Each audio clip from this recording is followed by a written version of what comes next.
Imagine a patch of land, covered in grass and trees, drifting across a lake or river. Floating islands are real, naturally forming when vegetation, soil, and roots weave together so densely that they detach from the bottom and float.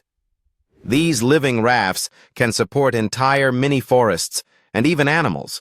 Some, like the famous Uros Islands on Lake Titicaca, are built and maintained by people. Floating islands move with wind and water currents, creating ever-changing habitats.